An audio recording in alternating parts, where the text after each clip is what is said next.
Sejam bem-vindos a mais uma live. Estamos aqui, firmes, fortes, presentes, atentos e conversando, batendo papo, dialogando. E hoje tem live política. Eu enveredei por esse caminho, menina, e tô gostando, já tô com projetos aí, não, nada de me candidatar, não. Projetos de conversar com políticos, tô achando importante ouvir todos os lados. Aqui já ouvi direita, já ouvi esquerda, centro, já falei de Manuela Dávila, a Mandetta, Alckmin, Fernando Henrique, Fernando Haddad, estou conversando com todo mundo. Essa semana especialmente vai ser uma semana bastante de esquerda. Tem o Padilha, tem o Boulos, tem a Jandira. Mas já tem o Moro, falou que topa, tem possibilidades aí, eu vou conversar com a Prioli, não é política, enfim, Gabriela Prioli, mas é sobre política também, então tô enveredando, tô indo, tô conversando, tô batendo papo, vamos ver o que acontece. E ouvindo você, outro, não, política não. Meu Deus, não, ninguém aguenta mais, né? Pelo amor de Deus, as pessoas não aguentam falar de política, é porque tudo termina em Bolsonaro hoje. É muito difícil, mas a gente precisa falar assim. A gente precisa tirar esse estigma de que político é tudo safado, ladrão, corrupto, que não serve pra nada, porque é assim que eles ganham. Quando você fala, é tudo farinha do mesmo saco, não me importo com isso, o interessado, a pessoa com a cabeça boa, com boa intenção, não quer ir pra lá.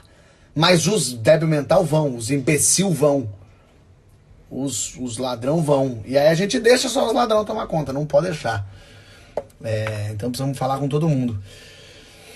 Enfim, temos amanhã confirmados, Letícia Colim está confirmada amanhã. Essa semana tem também, sexta-feira, Lulu Santos, Projota. Vou fazer uma live muito legal com o pessoal do Quiz Saber, pra gente fazer um jogo de casal no Dia dos Namorados. Eu e Nathalie vamos participar aqui. Vai ser divertido. Quarta é Boulos e quinta é Jandira. Quarta é Boulos, quinta é Jandira. Então, amanhã a gente vai falar com um projeto da ONU também sobre agressão à mulher. Vai ser bastante importante. Gilberto Gil, já conversei com ele. Tem muita gente tá pedindo aqui. Ó, meio nota de repúdio do Porta hoje, emocionante. Que bom, Ferreira. Peraí. Ferreira Yara. Ah, tá. Porque tá Ferreira Yara Ferreira. Que bom. É um vídeo do Porta dos Fundos de hoje. Fiquei bastante orgulhoso dele. Natália, quem escreveu, quem teve a ideia. Eu e João ajudamos nessa escrita. E fizemos como atores também. Ó, Otávio Mesquita por aqui. Podemos fazer uma live, Otávio Mesquita, já que estou falando com direita e esquerda. Tem Bolsominion aqui, ó, Otávio Mesquita, Bolsominion. Vamos conversar com o Otávio. Eu quero ouvir. Enquanto for dentro do campo democrático, a gente tem que conversar. A gente tem que ouvir. Tem que ouvir dos dois lados. Não tem essa, não dá para conversar. Não, tem que conversar, tem que ouvir. Vamos ouvir os pontos. E eu acho que isso é importante. E é bom saber dos dois lados. A gente já teve bastante de todos os tipos aqui e assim continuaremos. Vamos lá. Vamos ver se o Alexandre Padilha já está por aqui. Alexandre Padilha é o nosso entrevistado de hoje, ex-ministro da Saúde, atualmente deputado pelo PT. Olha aí o pessoal já nervoso. Alexandre, se estiver por aí, me mande um oi aí, me mande um alô, que eu te puxo pra dentro. Vamos ver. Não é Alexandre Garcia, não. Alexandre Padilha. Alexandre Garcia é até legal de chamar também. Vamos ver aqui, ó. Padilhando, já está aqui. Alexandre Padilha. Ah, sim, deixa eu explicar. Achei ele ali. Kim Kataguri tá anotado aqui pra convidar. Tava esperando esse chegar, que eu estava com gente até dia 26. Olha aqui, eu quando converso com políticos, eu tiro os comentários fora, para as pessoas não ficarem esquisitas. Não, ó, eu falei aqui, talvez a Vera não tenha ouvido. Só ouve esquerdista? Não, Vera, essa semana sim. Mas eu conversei com o Mandetta semana passada, conversei com o Alckmin semana passada, eu ouço de todos os lados. Já conversei com a Moedo aqui, tá lá salvo também. Então tem esquerda, mas tem direita também. Fernando Henrique, que é centro. Então, só para vocês saberem aí que tem de tudo um pouco. Mas essa semana é a esquerda. Essa semana é Padilha, é Boulos, é Jandira. Mas tudo bem, ué. Vamos ouvir a esquerda. E semana que vem a gente ouve a direita. Não tem importância, não. Tem que ouvir todo mundo. Vou então tirar os comentários aqui. Vou chamar o Padilha para dentro. E a gente já volta. E eu volto para falar com vocês. Eu tenho conversa com ele e volto. Vamos lá. Padilhando. Alexandre Padilha, obrigado pela tua presença, obrigado por ter cedido seu tempo. E opa, aqui. Estava virado para um cabide, eu falei, que é isso? É protesto? É a estante nova, né, cara? Pô, que bom que você está aqui, obrigado pelo seu tempo, de verdade, obrigado por estar aqui falando. Você está onde nesse momento? Eu que agradeço, viu, Fábio? Estou aqui em casa, em São Paulo, na cidade de São Paulo, estou aqui direto. Live o tempo todo, né? Hoje, inclusive, assim, é um horário assim que não é fácil de fazer live, porque a companheira briga, a minha filha, eu tenho uma filhinha aqui de 5 anos de idade, a Mel, e ela perguntando, ó, e eu explicando, ó, vai ter esse horário que eu faço o jantar, então ó, hoje vai ser mais tarde, e eu explicando assim, eu vou fazer uma live com um cara que eu gosto muito, um humorista, ator, e ela, eu falo Porta dos Fundos, não entendo. Quando eu falei pra ela que era a voz do Olaf, cara, ela falou assim, ela quer saber se ele tem nariz de cenoura ou não, mas ele tem nariz de cenoura também ou não? Ela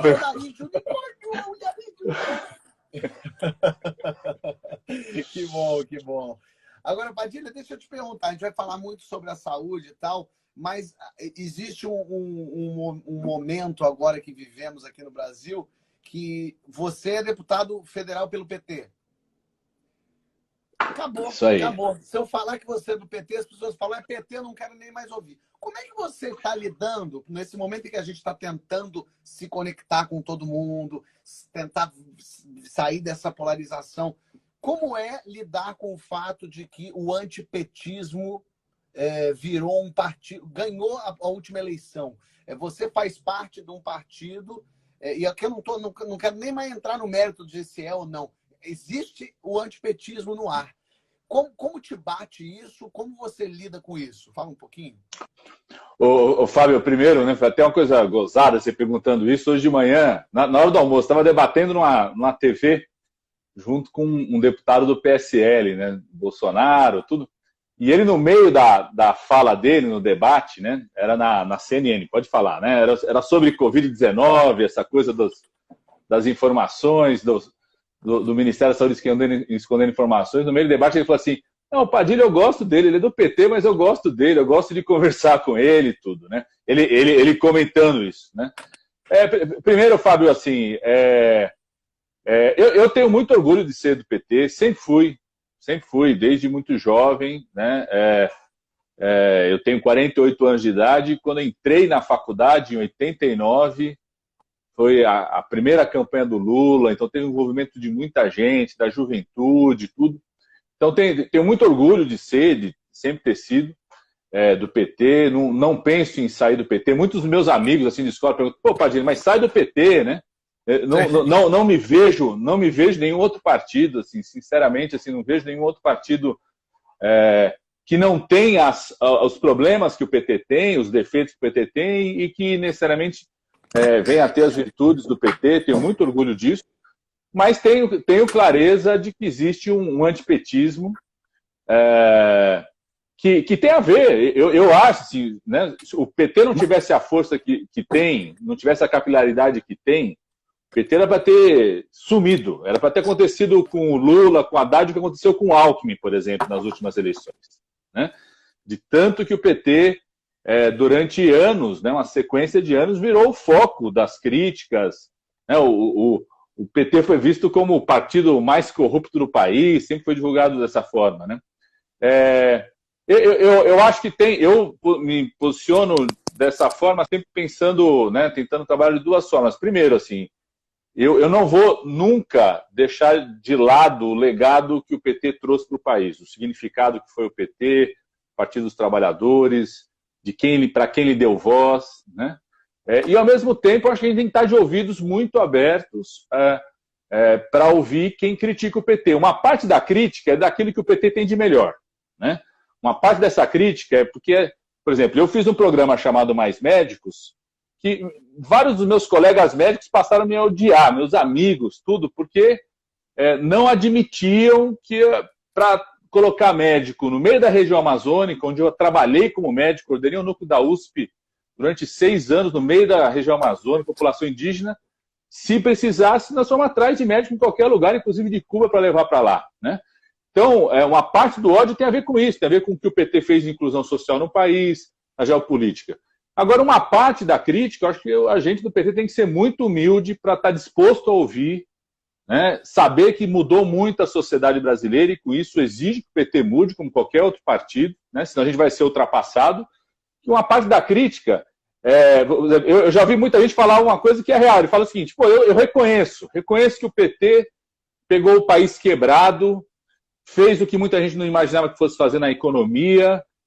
Outro dia, conversando com um cara da Fundação Getúlio Vargas aqui, ele falando assim: eu reconheço que o período do governo Lula foi o melhor período do ponto de vista econômico do país, controle da inflação, inclusão social, crescimento econômico, todos os indicadores.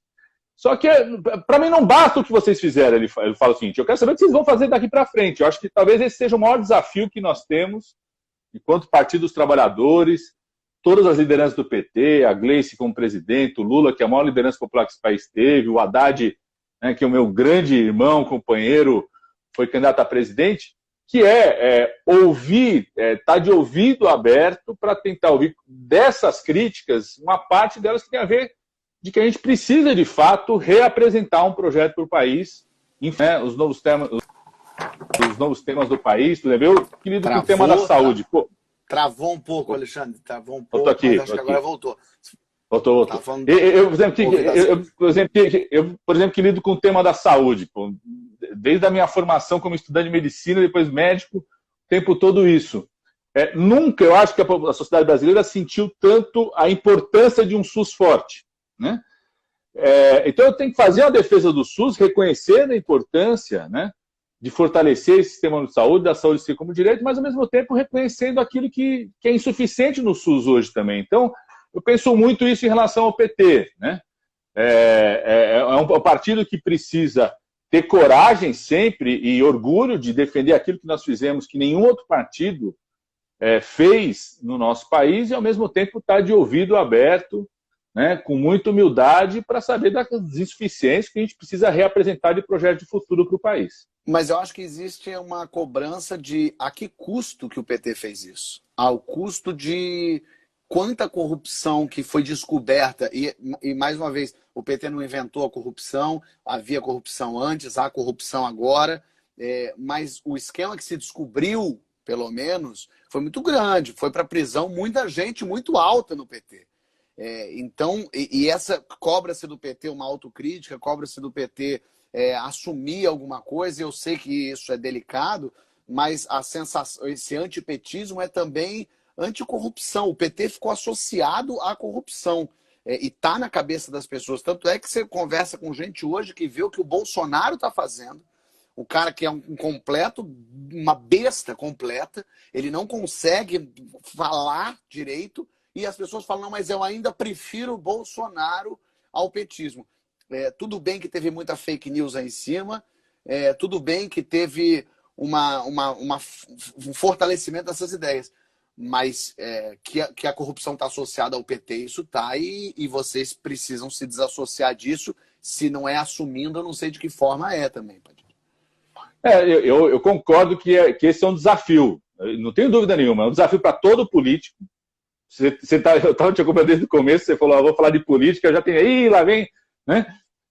Para todo político, para todo sistema político, não é só para o PT, mas é um desafio para o PT também, porque esse sempre foi um valor muito forte para todos nós do Partido dos Trabalhadores, e é um valor que eu defendo que o PT continua tendo, né, do esforço de dizer o seguinte: não dá para admitir corrupção, não dá para admitir que dinheiro da saúde seja desviado, da educação, de qualquer coisa, né? Então, eu acho que a gente precisa enfrentar isso. De um lado, a gente precisa fazer o debate político, né? Uma parte desmontando acusações que não são justas, né? E às vezes não é nem o PT que faz isso. Por exemplo, o The Intercept, né? Que não tem nada a ver com o PT, fez um serviço, acho que muito importante, de trazer à luz de vários questionamentos sobre a Lava Jato.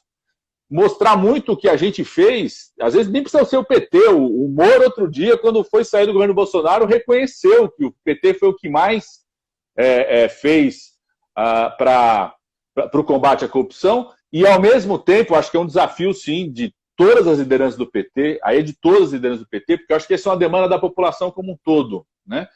De que a gente também esteja mais próximo das pessoas, né? Eu acho que, por exemplo, eu estou deputado federal, mas fiz questão de continuar dando aula, continuar atendendo, sabe? Eu faço muita comparação um pouco com a história da Igreja Católica e o significado da liderança do Papa Francisco, né? A Igreja Católica veio numa crise profunda, né? Duas questões pegavam fortemente na Igreja Católica: a questionamento sobre corrupção do Banco do Vaticano e da pedofilia. Se olhava para algum membro da Igreja Católica, você falava, ou esse roubou o dinheiro do Vaticano, ou esse é pedófilo, né? E a liderança do Papa Francisco, ele vem exercendo isso um papel muito importante de renovação dessa igreja, enquanto então, liderança política. A igreja do PT precisa de um novo líder, é isso que você está falando? Não. Eu acho que os grandes líderes, e o Lula tem uma capacidade enorme em relação a isso, mas, ao mesmo tempo, tem que dar vazão, sim, para a renovação de juventude. Eu sou um defensor disso. Fábio, deixa eu falar uma coisa. Fábio, o Lula me transformou ministro da coordenação política em 2009. Antes de ser ministro da Dilma, eu fui ministro da coordenação política em 2009. Eu tinha 38 anos. O Haddad, ele fez ministro da educação com 39. Então, se tem um cara que topa apostar em lideranças, né? O apoio que ele dá para o Boulos, que nem é do PT, é uma outra liderança política, né? Então, eu acho que o Lula é um cara que está aberto a isso. Não é só ele que tem que fazer isso, né? O Papa Francisco não surgiu só do Papa Francisco, ou seja, teve um conjunto do Concílio do Vaticano aí que construiu ali como liderança. Então, eu não tenho dúvida nenhuma que esse é um desafio para nós, assim, para todos os políticos em geral, mas para o PT mais ainda, porque a gente quer continuar sendo o partido dos trabalhadores e das trabalhadoras. Então, eu acho que tem um esforço nosso que nós temos que dar conta, fazer, não é só o PT, junto com o campo democrata da esquerda. Não acho que o PT vai fazer tudo sozinho, nunca achei isso, nem o Lula sempre defendeu muito.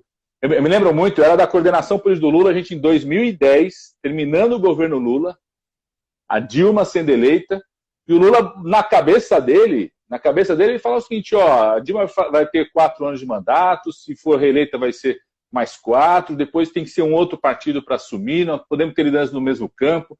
A gente via muito o Eduardo Campos podendo assumir esse papel, ou outros, né? Então, eu acho que é um desafio de todos nós do campo da esquerda, dos políticos em geral, mas eu vou defender o nosso peixe do campo da esquerda de fato, perceber que a sociedade mudou muito e que exige uma renovação da prática política, da presença, do dia a dia. Tem que reduzir a distância, né? Assim como você é um artista famoso, humorista, você faz gestos que reduzem essa distância, abrir a live, essa interação, né? Nós, no campo da política, temos que fazer isso também. Eu acho que esse é um desafio que a gente tem que dar conta, né?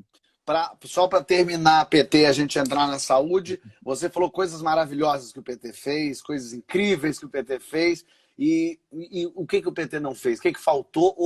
Duas coisas, eu quero saber o que faltou e uma coisa que fez errado. Mas não vem me falar defeito, eu sou perfeccionista. Quero saber uma coisa que fez errado e que você acha importante de falar. Não, eu acho que o que faltou foi fazer uma profunda reforma política no país. Acho que isso o PT tem que reconhecer e reconhece isso como erro. Assim, o pessoal cobra muito a autocrítica do PT.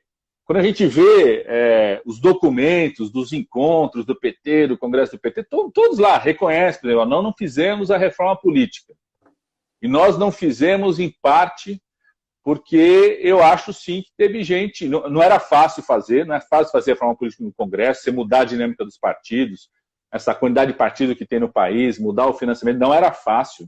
O presidente Lula chegou a mandar 2 vezes uma proposta de reforma política, mas a gente não colocou com o grau de prioridade que deveria ter colocado. Eu não tenho dúvida nenhuma. Eu acho que, em parte, não fez, porque muita gente fez um cálculo meio imediato, sabe, conjuntural. Falou assim, nós estamos ganhando assim, por que mudar? Por que se esforçar tanto para mudar as regras do jogo? Né? Então, eu acho que esse é talvez o maior erro histórico nosso do PT enquanto partido no período que governou o país foi não ter conseguido impulsionar, não é erro, mas insuficiência foi não ter conseguido impulsionar uma profunda reforma política no país. De você não poder ter financiamento privado, porque a corrupção, o cerne da corrupção, lógico que tem a ver com o caráter das pessoas, mas o cerne é o financiamento privado de campanha. Então, você mudar a forma de financiamento, não ter essa coisa da coligação proporcional, o que é isso? Vai ter campanha para vereador agora. Às vezes o cara vende, aluga o partido, chega lá e fala assim, eu te empresto o partido, vai ter tempo de TV, mas com isso eu quero que você faça coligação proporcional comigo. Então, você proibir isso, agora está proibido. Né? Então, acho que esse talvez seja a grande insuficiência histórica. E eu acho que o PT fez pouco. O que o PT fez pouco?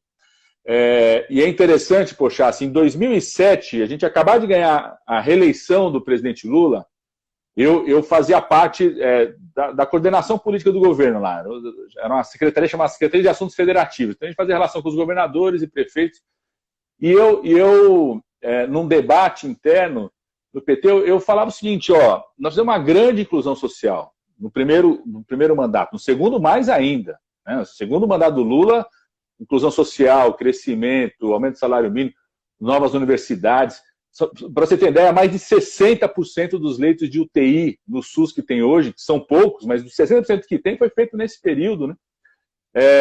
Eu falava o seguinte, não basta um partido promover essa inclusão social, fazer tanta coisa, sem conseguir fazer uma interação política permanente, um debate político, cultural, com a sociedade como um todo. Né?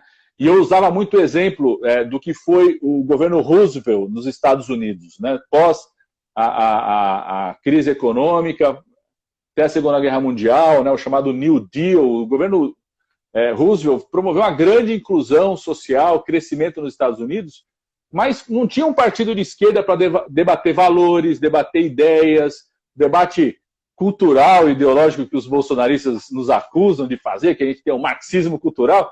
Que pena que a gente não tem isso. A gente, não ter esse debate. Estou falando do debate de valores, cultura, da politização, pensar novas formas de organização. Isso nós não demos conta de fazer. E eu acho que esse foi o grande erro do ponto de vista do sucesso político do PT, embora a gente tenha ganho 4 eleições, vamos lembrar, nenhum partido na história do Brasil ganhou 4 eleições seguidas para presidente da República. Então, embora a gente tenha tido várias vitórias, isso foi muito insuficiente e acho que a gente não se preparou para essa mudança que teve na sociedade.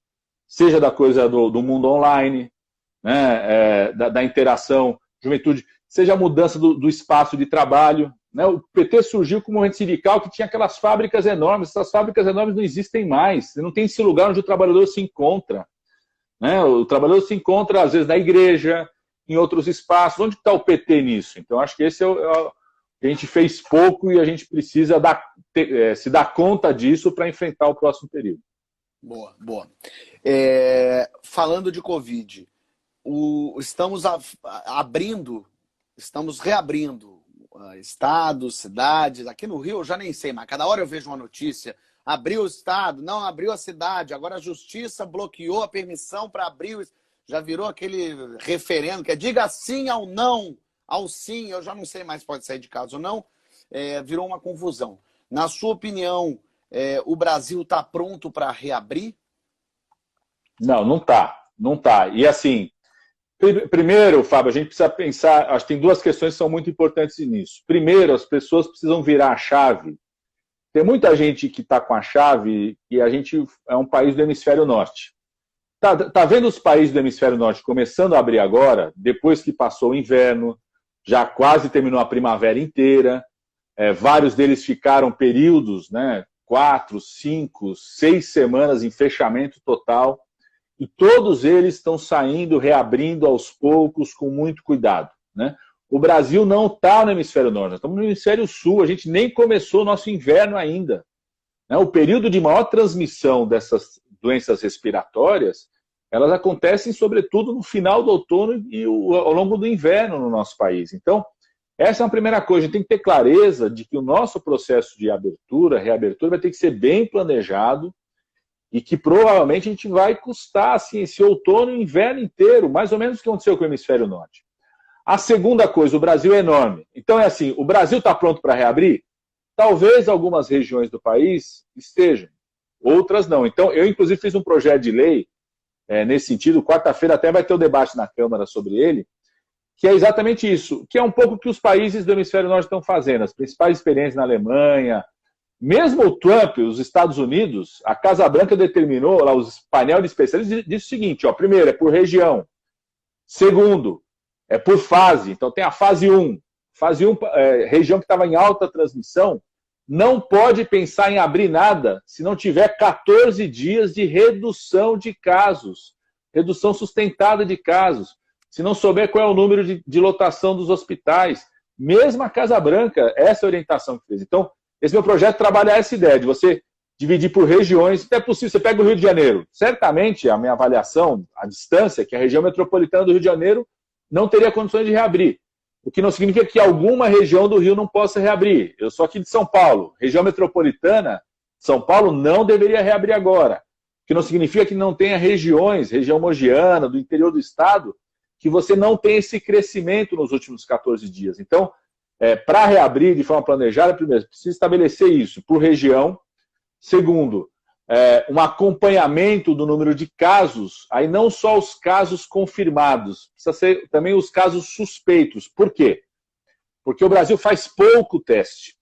Então, se você for definir reabertura só por aquele caso que foi confirmado, que fez de fato o teste para a Covid-19, você vai ter um número enorme. Você pega Belo Horizonte, por exemplo. Belo Horizonte está sendo visto como sucesso, porque tem poucos casos. Belo Horizonte, Curitiba e Campo Grande são 3 capitais que têm o menor número de casos de Covid nesse momento confirmados. Mas você pega os óbitos por aquilo que a gente chama da gripe grave, que é a síndrome respiratória aguda grave, ou seja, o paciente estava lá internado, é Covid-19, mas não fez o exame, então você não confirmou que é Covid-19. Então ele morre, é registrado como síndrome respiratória aguda grave. Em Campo Grande, o número de mortes por síndrome respiratória aguda grave é 11 vezes maior do que o número de mortes por Covid-19. Curitiba é 9, Belo Horizonte é 9, ou seja, você está tendo óbitos que não são confirmados porque não faz teste. O Brasil, pra você ter ideia, Fábio, o Brasil está em segundo lugar em número de casos de Covid do mundo, né, só está abaixo dos Estados Unidos. A gente está em sexto em número de mortes, em números totais. No número de mortes totais, a gente está em terceiro. A gente está em sexto quando pega o número de mortes por 1 milhão de habitantes. E a gente está no 100º, 30º lugar em relação ao número de testes realizados por 1 milhão de habitantes. Ou seja, se a gente fizesse mais testes, o número de mortes, de óbitos, de casos seriam muito maior. Então, e não faz só poderia. Fundamentalmente porque o governo federal não nos preparou para isso. Em que sentido preparou? Assim, não, se tinha que ter antecipado já em janeiro e fevereiro, o que estava acontecendo? Janeiro e fevereiro, sem a pandemia chegar aqui no Brasil, né? Fevereiro já tinha muita clareza do crescimento na Itália, então que não seria uma coisa restrita à China, né? Os vários países do mundo começaram a comprar testes, né? Importar testes, ou mobilizar as suas estruturas no país para realizar testagem. Então, a gente estava no Congresso, numa comissão lá de acompanhamento do coronavírus, a gente alertou isso ao Ministério da Saúde. No começo de fevereiro, tinha que ter chamado desde aquela época o ministro da Saúde, o ministro da Educação, o ministro da Ciência e Tecnologia, para chamar tudo quanto é laboratório, tanto da rede do SUS, mas das universidades, né? De laboratórios da Embrapa, um conjunto de laboratórios que poderiam fazer exames de biologia molecular, convocá-los para começar a se preparar para fazer testagem no Brasil, né? Começar a adquirir os testes ali, investir na Fiocruz desde janeiro. O recurso para a Fiocruz saiu em março, para a Fiocruz poder produzir. A Fiocruz está aumentando a sua capacidade de produção de teste agora, poderia estar com esse recurso desde janeiro. Você tem uma rede, por exemplo, nos bancos de sangue. Os bancos de sangue são todos bancos públicos, né? Tem alguns bancos privados que são acompanhados pelo que a gente chama de uma hemorrede pública. É uma das coisas mais bem avaliadas do SUS, inclusive, não só no Brasil, mas é uma experiência importante do SUS para o mundo. essa rede de banco de sangue, toda ela foi equipada, até no final da minha gestão, depois foi dado continuidade a isso, ampliando esse equipamentos de biologia molecular dessa rede de banco de sangue para fazer testes de outras doenças, né? Essa rede poderia ser ampliada nesse momento para, assim como a gente está falando da reconversão industrial, da indústria produzir máscara, produzir mais respiradores, ampliar essa produção de teste. Então faz com que o Brasil hoje, a gente faz 4.300 testes para cada 1 milhão de habitantes. Os Estados Unidos estão fazendo mais de 50 mil. A Alemanha, quase 100 mil testes por 1 milhão de habitantes. Espanha, mais de 80 mil. Então, o Brasil é visto hoje, né, como um país que caminha no escuro em relação à pandemia, né? E agora, com essa decisão do Ministério da Saúde de omitir os dados, é como se a gente estivesse numa caverna que estava tudo escuro, mas tinha um guia falando, é por aqui, alguém caiu ali, alguém tropeçou ali. Essa decisão do Ministério, mataram o guia, né? Tiraram uma o guia. Loucura. É um governo que sempre incentivou muito as fake news e estão querendo transformar as news em fake agora. Virou uma coisa de outro planeta. Agora, o quanto, assim, sempre que todo mundo se fala muito de golpes, fala muito de ditadura, o Brasil virando finalmente a tal Venezuela lá que o Bolsonaro falava, mas o quanto a nossa democracia está se mostrando firme para segurar essa besta fera. Isso é bom, não? É fundamental, né? Eu sei que muita gente que votou no Bolsonaro, eu não concordo, mas entendo o que a pessoa fala. Muita gente falou assim, ele é do jeito dele lá, mas a gente tem instituições firmes que vão segurar, né? É fundamental que essas instituições segurem. Por exemplo, o Ministério, na quinta-feira passada, já começou a adiar. Na sexta-feira, a gente lá na comissão, fomos conversar com o presidente da Câmara, o Rodrigo Maia, dizendo o seguinte, o Congresso Nacional então tem que assumir para si a divulgação desses dados. Pega o Tribunal de Contas da União, que ele é um órgão assessor do Congresso Nacional, o Tribunal de Contas da União pode cobrar isso dos Tribunais de Contas dos Estados, as secretarias estaduais, então tem um conselho das secretarias estaduais que resolveu assumir essa tarefa, né? Desde ontem montou um painel de divulgação. A parte importante da imprensa, vários órgãos de imprensa hoje se associaram também num pool, uma espécie de consórcio que vão apoiar as secretarias estaduais a fazer essa divulgação dos dados. Então, isso é uma demonstração que as nossas instituições têm que funcionar, têm que questionar, não permitir atitudes como essa, né? E, ao mesmo tempo, enfrentar esses arroubos, né? Eu queria citar um exemplo dessa coisa da cloroquina, por exemplo, Fábio. O primeiro cara a falar da cloroquina foi o Trump, não foi o Bolsonaro. O primeiro líder a falar da cloroquina, que ia distribuir cloroquina, ia exigir o protocolo da cloroquina, foi o Trump, não foi o Bolsonaro. A agência de saúde americana, né, que é o Instituto Nacional de Saúde, dentro dela tem uma agência só para doenças infecciosas, e tem um líder do painel de especialistas dos Estados Unidos do acompanhamento da Covid-19, estabeleceu claramente, nós não vamos aceitar o uso disseminado, senhor presidente, a gente não aceita o uso disseminado, apenas o uso desse medicamento se forem estudos que vão ser montados, acompanhados, que eu concordo, você tem que estudar, avaliar, torço que o Bolsonaro e a dona Helena aí do Porta de Fundos estejam certos em relação a isso, tá certo? Torço para que estejam certos, né?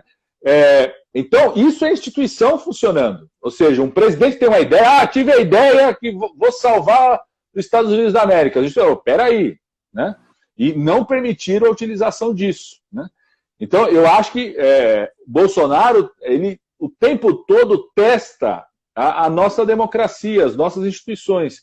E a gente precisa reagir, né? A gente precisa reagir, porque se a gente não reage, daqui a pouco começa a achar, né? Se não tiver uma reação forte dessa decisão do Ministério da Saúde de omitir os dados, daqui a pouco começa a achar que pode omitir outras coisas, né? Já teve uma decisão hoje da CGU, teve uma certa divulgação, e também é grave, que é a CGU, que é um órgão do governo federal, que foi criado, inclusive, fortalecido durante os governos do presidente Lula, para fazer a Controladoria Geral da União, que mudou a regra, por exemplo, da transparência dos pareceres.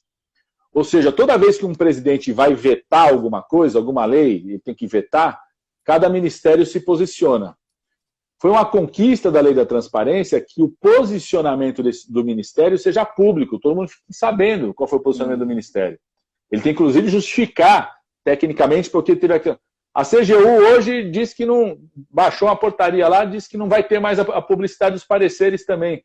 Então, se a gente não reagir, é isso, é uma sequência de medidas autoritárias que vão asfixiando a democracia, e daqui a pouco, de fato, se consuma um golpe, né? Mas você acredita que em 2020 é possível que a gente tome esse golpe? Porque eu conversando com uns amigos que são de área, sei lá, de financeiras, falam, Fábio, não tem como haver um golpe, porque não só nossa democracia mas a gente hoje tem uma imprensa muito mais livre, a gente tem as mídias sociais, o que a gente tem é esse maluco querendo caminhar para isso, mas jamais existe a possibilidade de um golpe se instaurar no Brasil de hoje. O quanto disso, na sua opinião, é real ou não? Ô Fábio, se você for buscar na história a instalação de todas as ditaduras, muita gente não acreditava que era possível se instalar uma ditadura, né?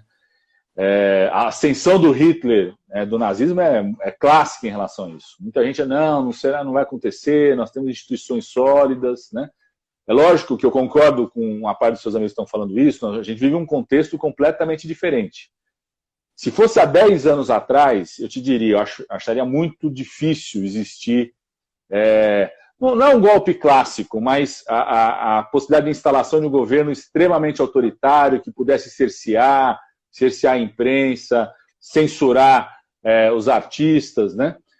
Mas algo acontece no mundo da fragilização das democracias, o enfraquecimento do conjunto das democracias, não é só no Brasil, no mundo inteiro está acontecendo isso, né? Da fragilização da participação, dessa coisa da circulação da informação, está muito ligado, né, à capacidade de você financiar um determinado algoritmo, essa coisa dos WhatsApp, da circulação que não é pública da informação, que vem reduzindo a democracia em vários países e, em uma certa medida, aumentando a tolerância, inclusive dos atores econômicos, em relação à manutenção das atividades democráticas. Então, eu não diria que os atores econômicos, os grandes investidores, não apostariam no Brasil por conta de um golpe. Eu acho que eles temem de apostar no Brasil por causa do Bolsonaro em si, o que é o Bolsonaro, né?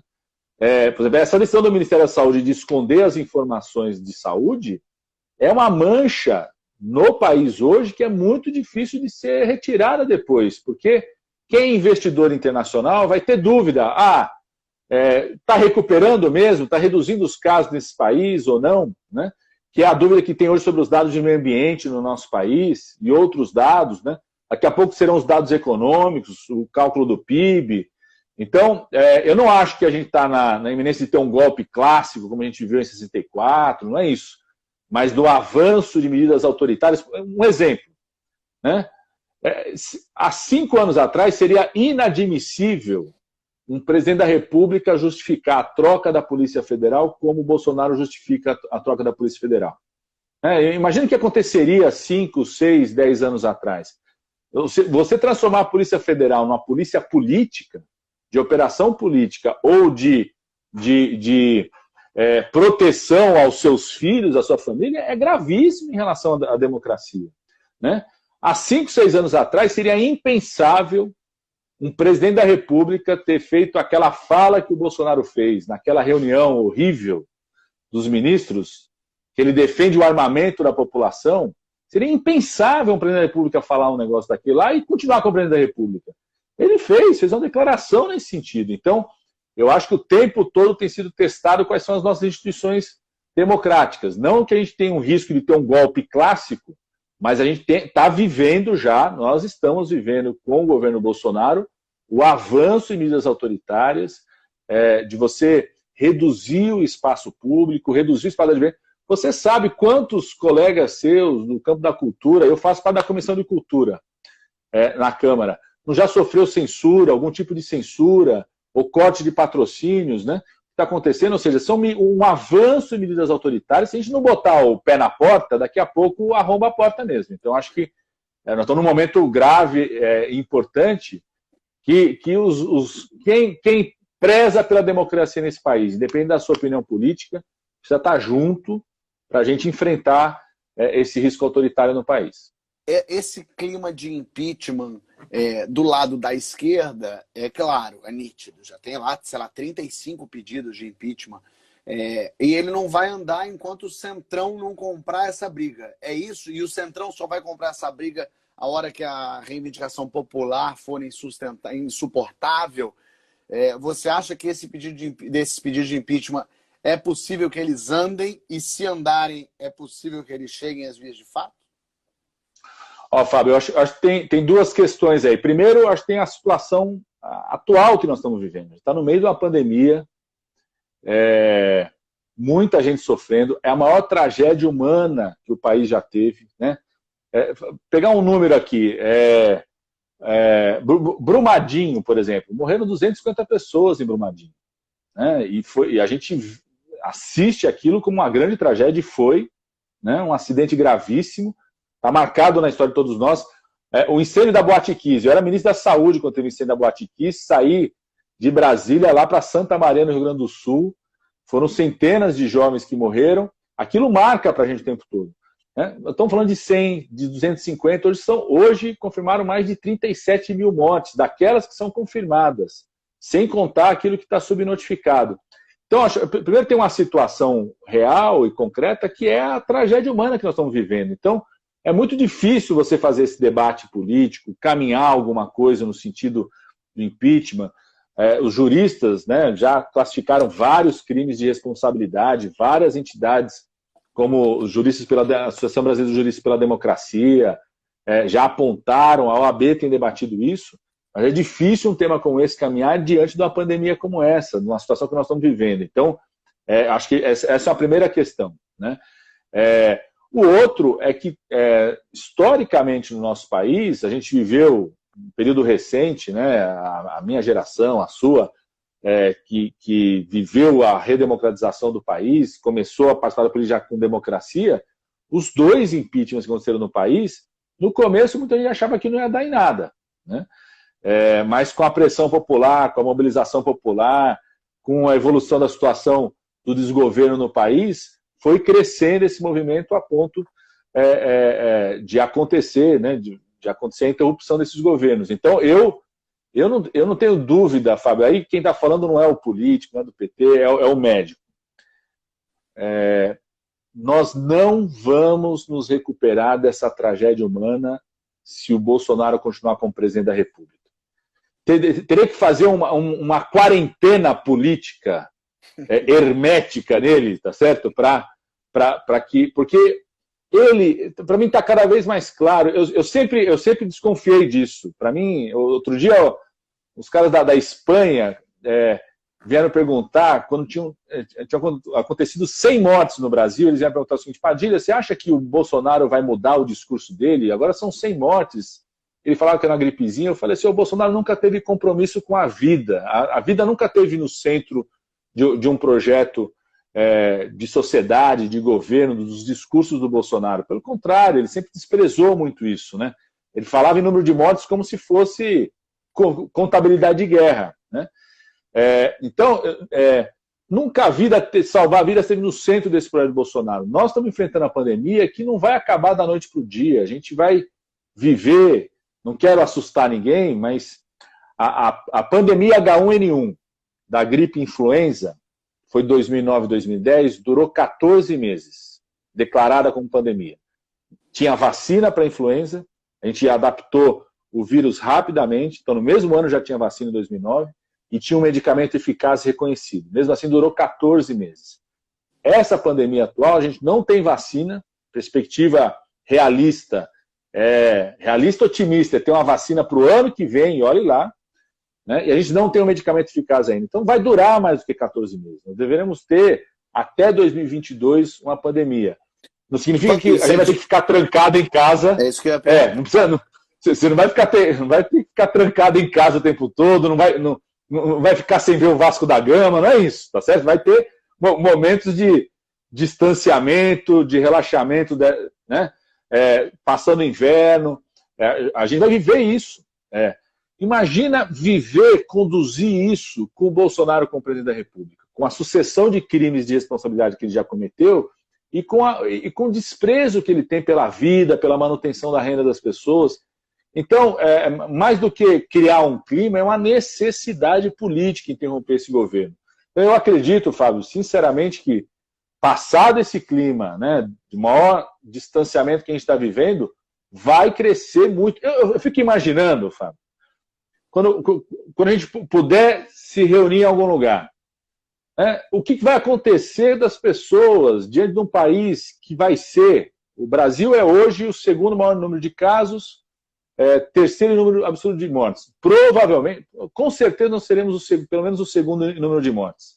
Imagina o que vai ser esse país quando as pessoas puderem voltar à rua, de fato, todo mundo poder voltar tranquilo, sem as preocupações que tem. Vai ser uma forte pressão de um presidente que não busca... Todos os presidentes da República buscaram unir o país nesse momento. Todos. A gente pega aqui do lado o Alberto Fernandes da Argentina, que é um cara de esquerda, ele ganhou uma eleição apertada, não foi eleição fácil.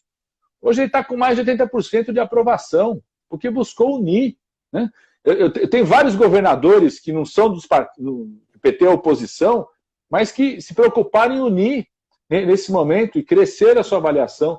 Bolsonaro opera na disputa o tempo todo, então vai só se aprofundar essa tragédia humana que deve durar. Então a gente, de fato, acho que o clima político para uma interrupção do governo Bolsonaro vai só crescer no país. Você falou de subnotificação, não falar de agora que a gente não tem mais os dados e não sabe, mas o quanto de subnotificação você acha que é, assim? Qual é esse número, assim, para cada um que atesta a Covid, quantos outros atestariam? Fábio, eu falo isso a partir dos estudos, não é achismo, né? Eu acompanho isso direto.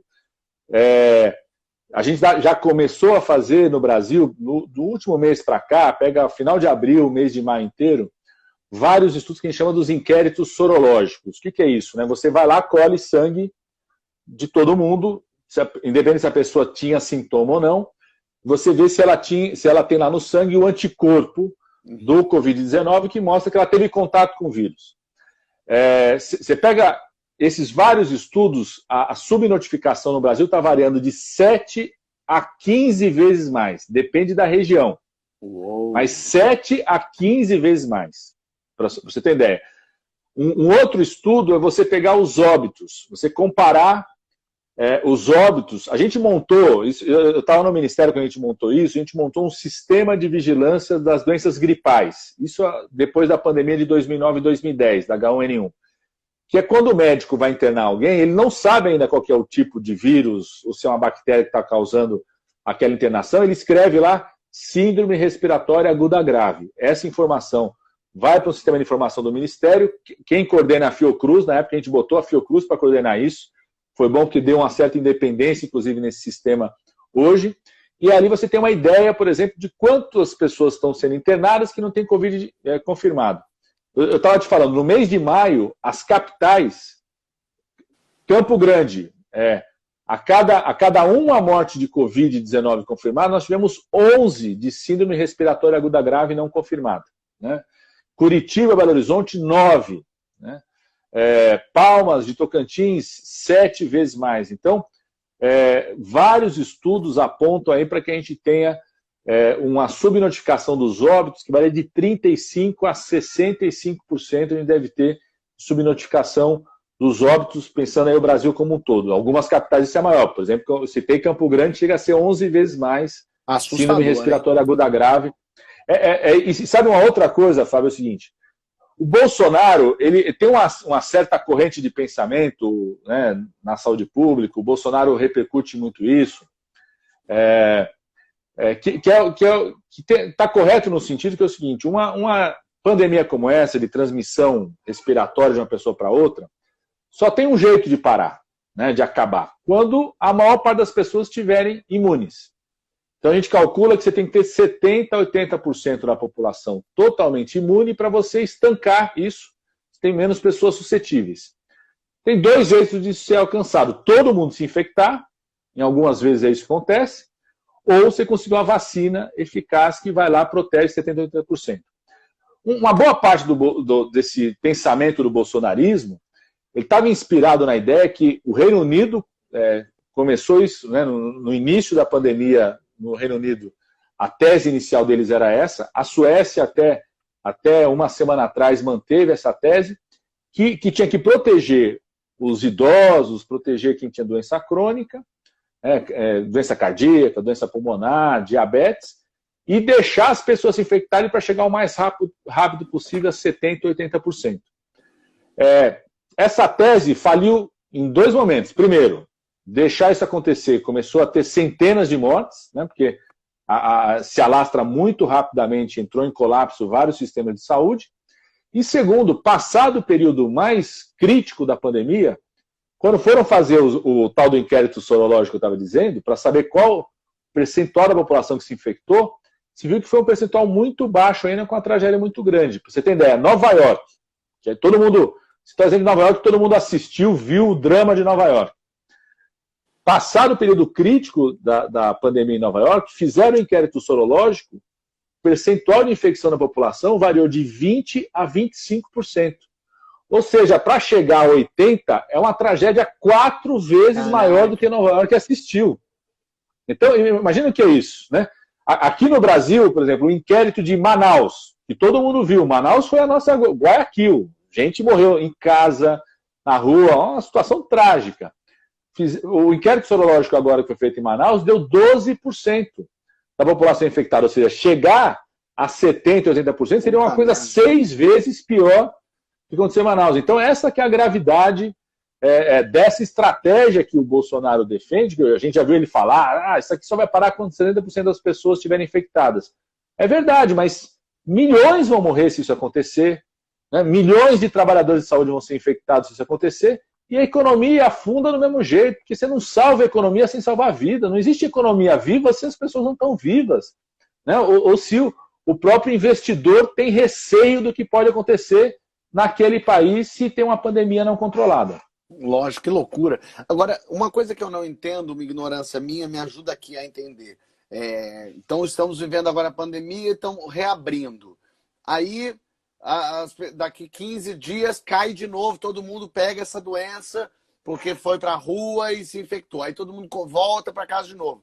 Aí, quando reabre, isso não é uma gangorra para até achar vacina, ou até não é uma gangorra eterna isso? Porque a sensação que me dá é que assim, fechou todo mundo, diminuiu o número, agora abre. Quando abrir, vai continuar tendo gente com vírus, vai continuar gente pegando vírus. No fim das contas, é isso que vai acontecer? Sempre vai ter um monte, depois vai ter um pouquinho, vai ter um monte, vai ter um pouquinho assim? E, infelizmente, Fábio, assim, lógico que a gente está aprendendo, está todo mundo aprendendo permanentemente, né, com o que está acontecendo com essa pandemia. Qual que é a importância principal de fechar? É você fazer com que a altura dessa gangorra seja de uma altura que você consiga suportar com o sistema de saúde que você tem. Essa que é a ideia. Outro dia eu estava dando um exemplo, dar um exemplo para você. Assim, vamos supor, diarreia em casa, tá certo? O que é melhor? Você mora com 10 pessoas, a República da Ponta dos Fundos. Você mora lá, 10 pessoas na mesma casa, tem um banheiro. O que é melhor? Todo mundo ficar com diarreia no mesmo dia ou fazer um planejamento da diarreia, tá certo? Teve os 2 primeiros casos, todo mundo lava a mão, vamos se cuidar, né? É mais ou menos isso, ou seja, o que aconteceu nos países? A explosão de casos, de progressão de casos é tão grande e muita coisa a gente aprendendo ainda, por exemplo, o papel dos assintomáticos, que é uma coisa que ainda tem dúvida, o quanto que o assintomático está transmitindo ou não. É uma explosão tão grande que joga uma pressão naqueles 20% que vão precisar ser internados e dos 5% que precisa de UTI, um volume enorme de uma hora para outra no sistema de saúde, que o sistema de saúde não suporta. Ou porque infecta os seus profissionais de saúde no começo, que foi o que aconteceu com a Itália, uma parte do colapso do sistema de saúde da Itália aconteceu. Começou a progressão de casos, infectou os profissionais de saúde na Itália, sobretudo aqueles mais experientes, o cara que estava lá, trabalhava na UTI, o enfermeiro, o médico, o fisioterapeuta, que conhecia o que era trabalhar na UTI, tinha o manejo disso, se infectou, teve que se afastar. Então, é de fato uma gangorra. É lógico que o clima pode interferir nessa gangorra, ou seja, se você tem períodos onde as pessoas se concentram menos, né?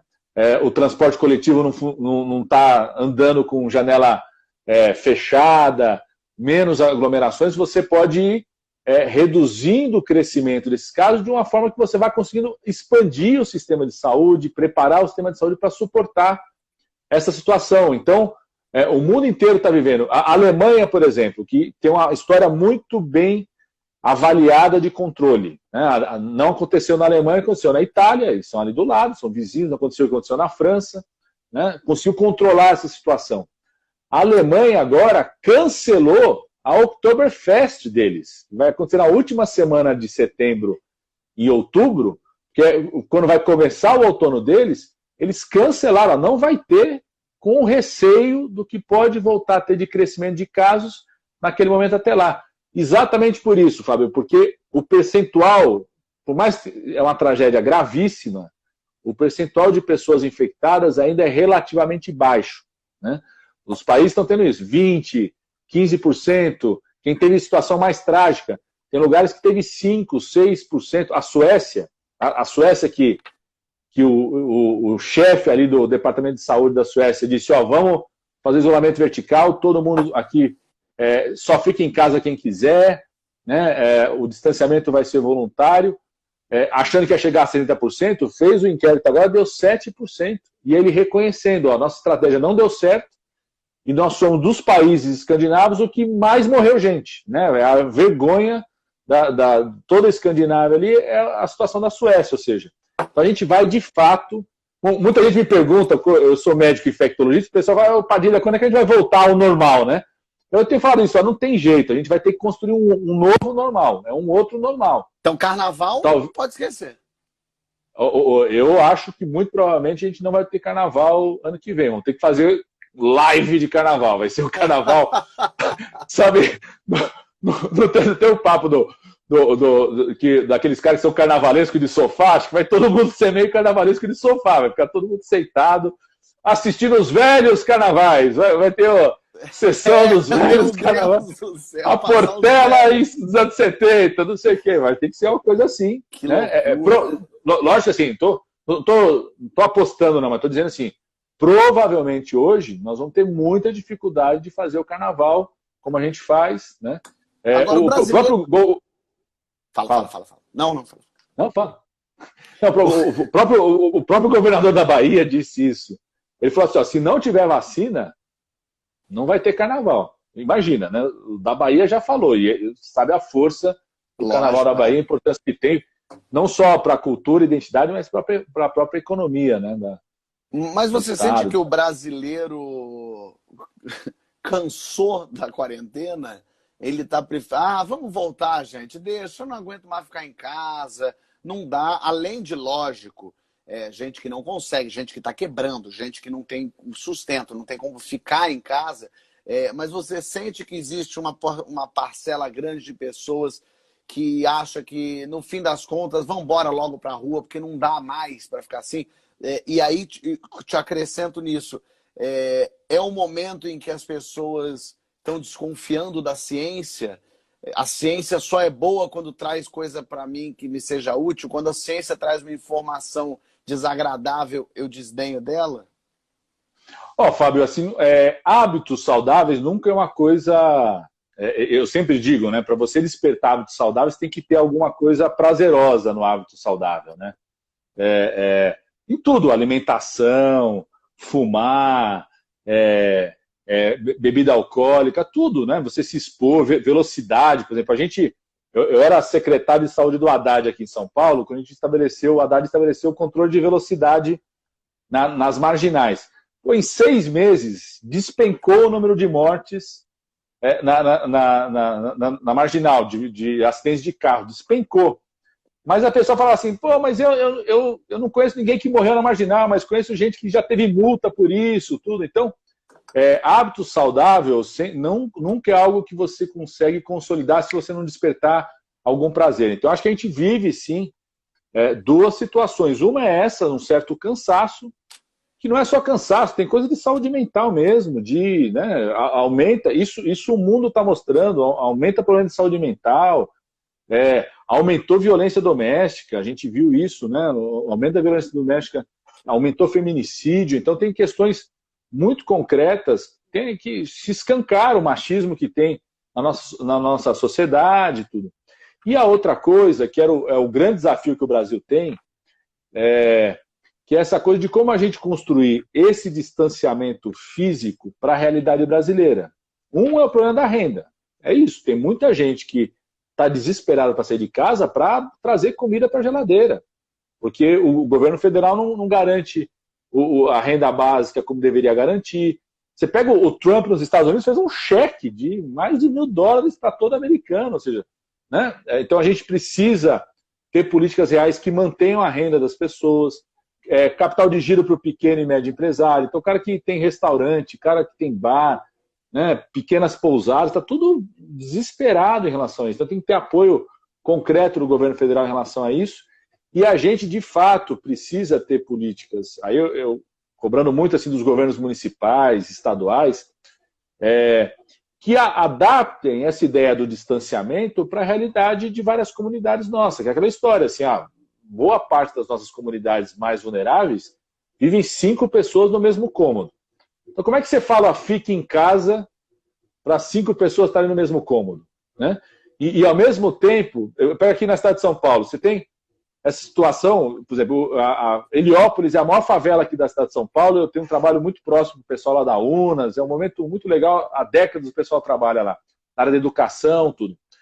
Eles falam, a gente é obrigado a ficar 5 pessoas no mesmo cômodo, e ao mesmo tempo o CEL, que é uma grande escola, são os equipamentos educacionais aqui em São Paulo, tipo o que foram os CIEPs no Rio, né? Uhum.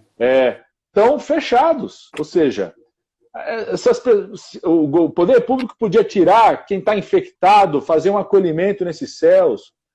A Espanha fez isso, por exemplo, em relação a idosos e pessoas em situação de rua, botou na rede hoteleira, que a rede hoteleira está quebrada também, está tudo vazio, os hotéis aí estão todos vazios. Né? Então, até dá para negociar preço no valor até menor. A gente aprovou lei aqui em São Paulo disso, no Congresso Nacional está para votar essa semana. De ter um apoio para requisitar essa rede hoteleira para acolher as pessoas que vivem em comunidades que vivem 5 pessoas na mesma casa. Você precisa ter uma forma de acolhimento que reduz o risco da transmissão da infecção na casa de boa parte do povo brasileiro. Sim. Nós estamos hoje com um ministro da Saúde que era interino e foi efetivado, não sabemos direito o que levou. O Mandetta foi muito elogiado, as pessoas estavam gostando de como ele estava conduzindo. O Nelson depois entrou, enfim, ficou um mês, não sei se dá muito para avaliar. Mas o Mandetta fez uma boa gestão na saúde? Eu falo uma coisa, ele pode até ficar chateado comigo, porque independente das posições ideológicas, nós somos colegas, conheço. Eu falo que sempre tem o Mandetta AC e o DC, antes do coronavírus e depois do coronavírus. Porque o Mandetta sempre foi e respeito ele, mas sempre tem uma visão diferente sobre o fortalecimento do SUS. Por exemplo, ele, na prática, desmontou um programa que a gente criou, que chamava Mais Médicos, desmontou uma parte do programa de imunização, acabou com o departamento de HIV/AIDS no Ministério da Saúde. Então, tinha críticas. Agora, quando veio a pandemia, ele assume, é a primeira vez que ele faz um discurso de defesa do SUS, da ideia que o SUS tinha que ser fortalecido, até roupa do SUS, e segue as diretrizes da Organização Mundial de Saúde. Então, eu até falo que o Mandetta saiu, na minha opinião, ele foi exonerado pelos motivos errados, tá certo? Ele foi exonerado por aquilo mais positivo que ele fez, na minha opinião, lógico, na gestão dele, que foi defender a Organização Mundial de Saúde, colocar a defesa da vida, ter aquela posição diária do Ministério da Saúde, né? E isso fez com que o presidente Bolsonaro, está claro que ele não queria alguém que fosse dissonante a ele, uma voz discordante dentro do Ministério da Saúde, né? E acho também, isso a gente dialogava muito com o Ministério na época, que eles também tiveram muitos obstáculos para executar. A gente está falando da coisa da testagem. Para ampliar a testagem, tem que já em janeiro, fevereiro, botar recurso na Fiocruz, para os estados e municípios. eu fico imaginando o que era o Mandetta ir conversar com o ministro da Economia, o Guedes, falar, preciso de mais recurso, o Congresso Nacional já aprovou, me libera o recurso, e o Guedes fala assim, mas peraí, o chefe está dizendo isso aqui é uma gripezinha, não vai ser tudo isso. O Guedes chegou a falar uma vez, ele falou assim, com 4 bilhões de reais, é só a entrevista do Guedes, ele fala assim, com 4 bilhões de reais, a gente aniquila a Covid-19, o coronavírus, não vai ter problema, né? Ou seja, o Ministério da Saúde também enfrentou muitos obstáculos, porque não tem jeito, ou tem uma voz de comando que deixa claro, precisa investir na saúde. Eu, quando era ministro, tinha que discutir com o ministro da Economia, se não era o Lula ou a Dilma lá desempatar o enfrentamento, não vinha mais recurso para a saúde. Então, eu acho que ele também enfrentou isso. O Ministério da Saúde enfrentou muitos obstáculos a ponto de não conseguir levar máscara para estados e municípios, para a proteção dos trabalhadores, ampliação de leitos, testagem, não retomou mais médicos, a ponto aquilo que existe de ampliação de atendimento foi obra dos governos estaduais e municipais com recursos próprios, né? Então eu acho que ele acabou saindo pelos motivos errados, tá certo? Ele saiu exatamente quando estava tendo uma postura muito positiva de enfrentamento a uma certa visão do presidente da República. E não tem dúvida, você pega o crescimento, a curva de crescimento de casos e de mortes depois da saída dele, e, sobretudo, a redução do distanciamento social. A gente chegou a atingir 55%, 60% da população em casa, o que é muito baixo comparado com os países do hemisfério norte, que foram mais de 70%. E depois da saída dele, isso cai para menos de 50%, chega a 48%, 42%, 43%, dependendo das cidades, o que manteve. O Brasil é o único país desses com o maior número de casos que não alcançou uma certa estabilidade do crescimento de casos depois de 30 dias de crescimento. Todos os países, mesmo os Estados Unidos, quando você começa a progressão de casos, as medidas de distanciamento estabilizaram a progressão de casos depois de 30 dias. O Brasil é o único que depois de 30 dias continua crescendo casos e continua crescendo mortes. Que loucura. O Mais Médicos, você falou que o Mandetta aí tirou fora. Muita gente falou que era uma grande armação desse governo petista para dar dinheiro para Cuba. Não tinha médico aqui no Brasil o suficiente, é uma pergunta. 2, os médicos que tinham não queriam ir para alguns lugares que teve que chamar os cubanos. 3, esse dinheiro foi para os médicos cubanos ou ia para Cuba, que pegava metade desse dinheiro e dava um dinheirinho para eles? Era uma escravidão assistida? Explica, defende um pouco aí o Mais Médicos e explica para a gente o que é fake news e o que deu certo e errado aí para a gente se encaminhar aqui. Não, obrigado, Fábio, a oportunidade de a gente poder falar sobre esse programa, né? Esse é um programa que a gente faz em 2013. Ou seja, se fosse alguma coisa para botar dinheiro para Cuba, a gente devia ter feito desde o começo do governo Lula e Dilma, tá certo? A gente faz em 2013. Por quê? Porque tem as eleições municipais em 2012, novos prefeitos assumem, e esses prefeitos vêm com um debate que a gente já tinha começado a discutir isso no Ministério em 2011, a gente já discutia a necessidade de formação profissional, a quantidade de médicos que tinha no país, porque o Brasil tem um problema, a gente tinha poucos médicos por mil habitantes e muito concentrados. Você pega o Rio de Janeiro, era uma cidade que tinha Rio de Janeiro e Brasília eram as duas que tinham o maior número de médicos por mil habitantes, por exemplo. Então, como você desconcentrar a presença desses profissionais? Quando o novo grupo de prefeitos, que se elege em 2012, assume em 2013, eles fazem um movimento, eles chegam para a gente lá no Ministério da Saúde e falam assim, veio a Frente Nacional de Prefeitos, não adianta mandar mais dinheiro para construir mais posto de saúde, UPA 24 horas, né? A gente estava expandindo vários leitos, vários serviços. Eu estava falando aqui, mais de 60% do que tem de leito de UTI hoje no SUS foi feito naquele período, né?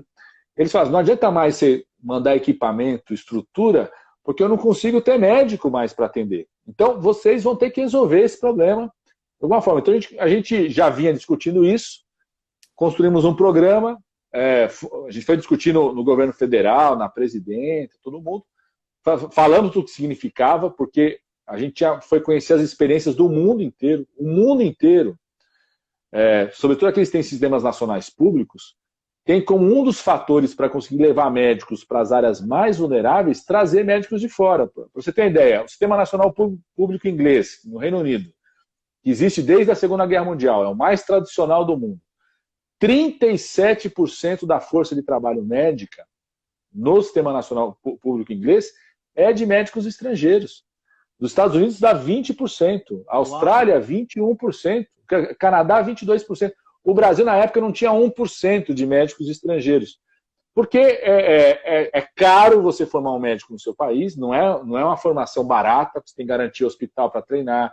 Então, os vários países do mundo, mesmo grandes sistemas nacionais públicos, têm políticas de atração de médicos estrangeiros. Nunca então, a gente sabia que a gente sabia que de alguma forma a gente ia ter que ter alguma forma de atrair profissionais de fora. Mas a nossa decisão desde o começo foi o quê? Vamos priorizar os médicos brasileiros. Então, todos os editais, né, que a gente chamava da convocação, chamava os médicos brasileiros em primeiro lugar, oferecendo um valor que não é o melhor salário do mundo, não é, mas é muito maior do que a média do salário do povo brasileiro. Na época era 10 mil reais mensais, mais 30 mil de ajuda para instalação, mais estrutura de casa, comida garantida para onde fosse. Naquele momento a gente tinha uma demanda de quase 14 mil médicos, vagas no primeiro ano do programa. Teve a primeira leva de preenchimento, alguns médicos brasileiros aqui formados no Brasil participaram, acho que foi em torno de 3 mil na época. Aí chamamos médicos brasileiros formados no exterior, depois chamamos médicos estrangeiros individualmente, e aí sobrou quase, na época eram 7 mil, mais ou menos 7, 6 mil vagas, já no primeiro edital, que não estavam ocupadas, exatamente nas áreas mais vulneráveis, as áreas indígenas, periferia das grandes cidades, ribeirinhas. Aí no Rio de Janeiro, as principais comunidades, né, mais vulneráveis, as vagas não eram ocupadas, na Baixada Fluminense, aqui em São Paulo, na região metropolitana de São Paulo, nas áreas mais vulneráveis. Aí a gente já conhecia essa experiência do Ministério da Saúde de Cuba, já estava em mais de 60 países. Eu te falo uma coisa, Fábio, assim, eu trabalhei na região amazônica. Durante 6 anos eu coordenei um núcleo da USP na região amazônica, com população ribeirinha, população indígena, área rural. Eu não ia perder a oportunidade de, sendo ministro da Saúde do país, sabendo que tem mais de 60 países que tinham esse instrumento de fazer parcerias com o Ministério da Saúde de Cuba, eu não ia deixar de perder essa oportunidade para levar esse profissional médico para a população brasileira. E foi um programa reconhecido no mundo. Na época a gente convocou a OPAS, que é a agência da OMS, a agência da ONU na área da saúde, perguntaram que solução, e eles falaram assim, uma das soluções é essa. Tem mais de 30 países que fazem isso, fizemos um convênio. É verdade que uma parte do recurso, o médico cubano que estava aqui recebia aqui, ele recebia uma parte do recurso aqui, além de casa, sustento, alimentação, tudo. E uma parte do recurso ficava para uma espécie de fundo previdenciário da família dele, lá em Cuba. Então, tanto para ele, como se fosse uma contribuição para a Previdência, quanto para a família dele. E uma parte, sim, 35% ficava para o Ministério da Saúde, né? Então é verdade que uma parte ficava, e Cuba tem isso, sim, como prática, como uma forma de, inclusive, manter seu sistema de saúde. Outro dia entrei no Uber, eu ando direto aqui nos... Né, e um cara do Uber me reconheceu, foi logo quando o Bolsonaro tinha assumido, então estava a saída dos médicos cubanos, então esse debate estava quente de novo. Aí ele falou assim, ô Padilha, fala a verdade, você não sabia que esse dinheiro ficava para Cuba, né? Fala a verdade, conta pra gente. Eu falei assim, a gente sabia sim. Aí eu comecei a perguntar para ele, escuta, essa corrida aqui, eu estava saindo do aeroporto, eu moro aqui perto da Praça da República em São Paulo, aqui perto do Copan. Essa corrida aqui, deu 24, 25 reais o Uber. Quanto que eu paguei vai ficar para você? Aí ele falou assim, não, a maior parte fica para a empresa. Eu falei assim, se tivesse furado um pneu nesse trajeto, quem que pagaria o pneu? Eu, o motorista que pagaria. Se tivesse um acidente, se você não pudesse, se você ficasse um mês sem poder trabalhar, Quem ia manter sua renda? Não tenho renda garantida. Você sempre sonhou em ser motorista? A pergunta final para ele é, você sempre sonhou em ser motorista? Ele falou assim, não, eu sou técnico eletrônico, estou desempregado, vim ser motorista do Uber. Então, você está fazendo uma coisa que você nunca quis fazer. A maior parte do dinheiro que eu vou pagar aqui vai ficar para a empresa, não vai ficar para você. Se tiver algum custo, você que vai ter que pagar. E você está chamando o médico cubano, que está fazendo uma coisa que ele sempre sonhou em fazer, que é ser médico. Que ele sabe que se o filho dele, médico cubano, quiser ser médico, ele vai ter uma escola gratuita em Cuba para se formar como médico.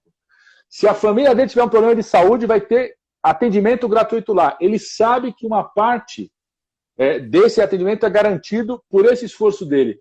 Você está chamando ele de escravo e não você, entendeu? Eu estava falando para o Cadu, entendeu? Quem que é o escravo aqui nessa história? Então, é lógico, Fábio, assim, se me perguntasse o que eu acho que é o ideal era poder fazer como a gente fazia com outros profissionais, médicos estrangeiros que vinham individualmente para cá e recebiam tudo aqui.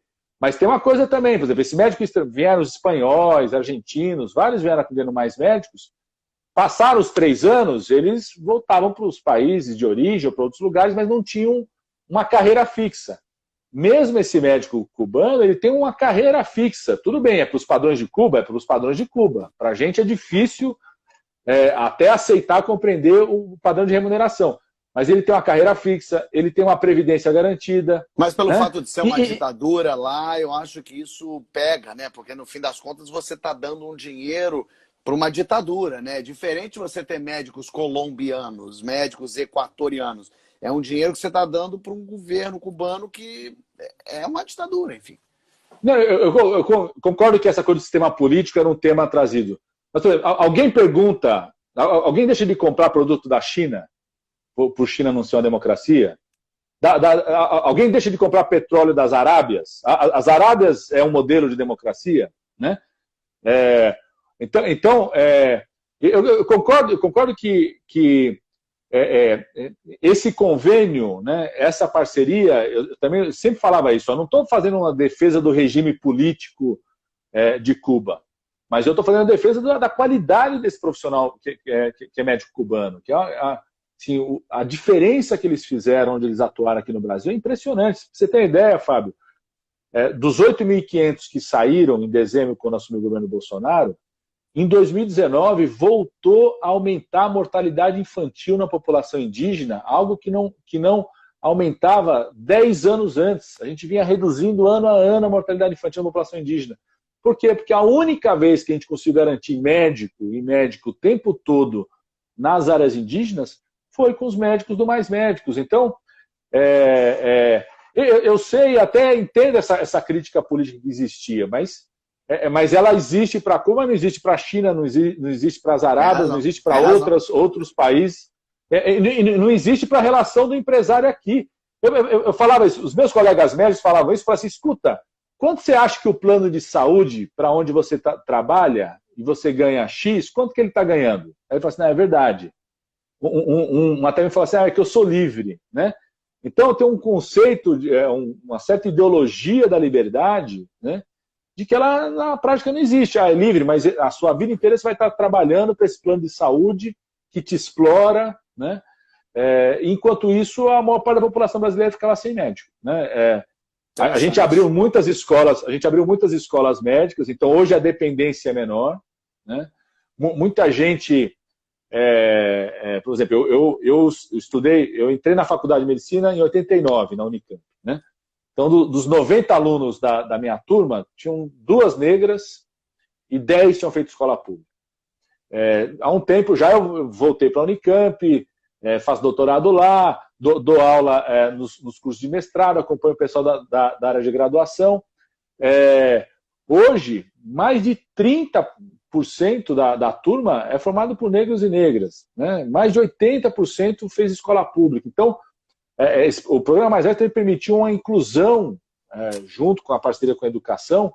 Não foi só trazer médicos de fora, mas foi dar mais oportunidade para o jovem brasileiro poder fazer medicina, e com isso a gente reduzir essa dependência que a gente tem ainda de ter que trazer profissionais de fora para cuidar da população que mais precisa. Padilha, quero te agradecer muito a tua participação aqui no teu tempo. Eu que agradeço. Obrigado de Eu que agradeço. verdade. Sempre bom ouvir, sempre bom falar, debater, conversar, enfim.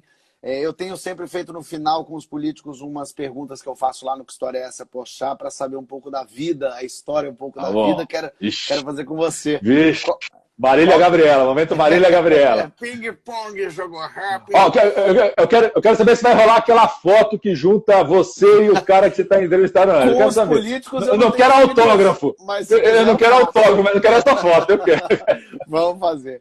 Qual que é a primeira lembrança que você tem da vida? Da vida? Caramba, velho. Difícil. Pequenininho, criança, qual é a primeira que você tem? Eu vou ter que contar um pouco a história rápido, tá certo? Lógico, mas assim, foi um dia, devia ter 3 anos, tinha 3 anos ainda na escola, no maternal, que eu lembro dessa história e a minha mãe fala que foi verdade. O que eu tenho que contar um pouco da história? Que é o seguinte, os meus pais lutaram contra a ditadura, né? Então, meu pai foi torturado durante meses e a ditadura separou os dois. Eu só pude abraçar meu pai quando eu tinha 8 anos de idade, em 79 e 80, depois da anistia. Até então a gente trocava cartas, né? Eu conheci meu pai através de cartas. Assim, minha avó me ensinava a ler, mandava desenho e assim vai, né? E era difícil entender, inclusive. Pô, como é que um cara, né, que eu posso mandar coisa para ele, não posso encontrar, né? Então, a primeira lembrança que eu tenho assim da infância, que realmente eu lembro, eu conto a minha mãe, ela fala assim, isso aconteceu, foi um dia na escola eu tentando explicar isso para os meus amiguinhos ali, sabe? O que é a família? Tipo, vamos desenhar a família? Como é que desenha a família? Tentando explicar. Porque tinha muito... Opa! Travou, mas eu tô te ouvindo. Então, travou. Tá, então tá bom. Tinha muito receio na época, né? Então a gente não falava, mas eu contava que meu pai estava fora do país, tudo, por isso que eu não podia desenhar ali. Sim. E aí a orientadora pedagógica convocou minha mãe para ir na escola para falar assim, ó, teu filho está mentindo demais, está inventando uma história estranha. Alguma coisa... Então, assim, a primeira lembrança que eu tenho na vida, de fato, é esse episódio, assim, da coordenadora falando assim, ó, Alexandre, vou chamar tua mãe aqui. E eu, desesperado, pensei, pô, o que eu fiz, né? Eu devo ter feito coisas piores da escola, E a minha mãe falou... sua mãe? Fala. Não. E a minha mãe falou assim, não, foi isso, meu filho. E eu tive que explicar para a coordenadora que é verdade, você não está inventando, não, você não está mentindo, não. Você falou acho que meu pai tinha mandado um chocolate. Deve ter feito coisas piores na escola, sei lá. Porque a minha pergunta era essa, qual foi a maior loucura que você fez na adolescência? Na adolescência? Eu era meio CDF, né? Pô, fui fazer medicina, então era meio CDF, né? Mas eu cresci na periferia aqui de São Paulo, no bairro da periferia, e eu no Parque Regina, aqui na Zona Sul, te contar também, porque a minha mãe era médica e resolveu ir morar na rua onde estava o centro de saúde, lá na periferia. Então eu cresci ali. E era o início da coisa dos Racionais, Mano Brown, tudo, né? Então as grandes loucuras que a gente fazia, a gente pegava eu tinha 13, 14 anos, de sábado à noite, a gente ia atrás onde estava o Mano Brown, tá certo? Onde fosse o baile, a gente ia, Jardim Ângela ali. Meu, e como é que você voltava? Você não tinha como voltar, você tinha 14, 15 anos, né? Então, a gente voltava a pé, eu tomei muito, aqui em São Paulo a gente chama de bacu, que é o baculejo da polícia na época, assim, né? Você tá voltando, os caras te botarem na parede, várias vezes, felizmente não aconteceu nada mais grave. Mas já tomou tapão na cara? Nem com os amigos. Não, tapão na cara foi tranquilo, o pior é a cacetada no saco, de baixo para cima. Isso é o chamado baculejo. O cara vem com o cacetete separando a sua perna e o último... Eu não trabalho... Na época, olha só que isso é uma É uma herança da época da escravidão, inclusive, né? Porque é o seguinte, os caras, a gente tinha 14, eu tinha 13, 14 anos, os meus amigos também, e os caras faziam questão que a gente tivesse carteira de trabalho. Eu falei, mas eu não trabalho, eu só estudo, né? Até tinha, não andava com a carteira do colégio, tinha RG, tinha identidade, tudo. Mas que isso é uma herança dessa coisa da lei da ordem pública, no fim da escravidão, né? Que uma das coisas para aprender as pessoas, levar para a lei. O cara não tinha. Né? A tal da vadiagem, tudo, né? Então acho que as grandes loucuras foi isso aí. E a minha mãe desesperava. Minha mãe, eu chegava 2, 3 da manhã em casa, ela não dormia enquanto a gente não chegava. Lógico, mãe, né? Minha mãe não dorme enquanto eu não chegar. Isso aí, a dona Irã. O seu crush famoso? O que eu quero dizer com isso? Quando a gente é criança, a gente é apaixonado por uma famosa, uma atriz, uma cantora, sei lá, que a gente acha incrível. Quem era o seu crush? Eu tenho 48 anos, então quando eu era criança, final dos anos 70, 80, eu tinha vários, né? Desde a Mulher Gato, Mulher Maravilha, Gretchen, então, desde o começo dos anos 80, eram os crushes da nossa infância. E que trabalho você não levaria a jeito? Que outra profissão você não levaria a jeito? Jamais. Caramba. Eu vou falar uma coisa que pode parecer meio clichê, tá certo? Mas não é. Eu não daria jeito para ser policial, matar ninguém. Eu sou um cara que escolhi o lado da vida, a defesa da vida. Eu acho que, de fato, nunca conseguiria fazer algo que fosse matar pessoas, ou mesmo atirar, ou inviabilizar a vida de alguém. Tudo. Sei. E que momento histórico você gostaria de ter presenciado? Eu acho que a queda do Muro de Berlim. Né?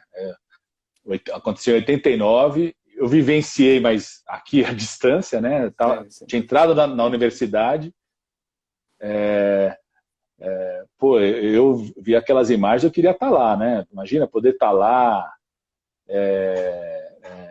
não só no dia da queda, mas teve shows, né? O YouTube fez show, ter respirado aquilo então, lá, né?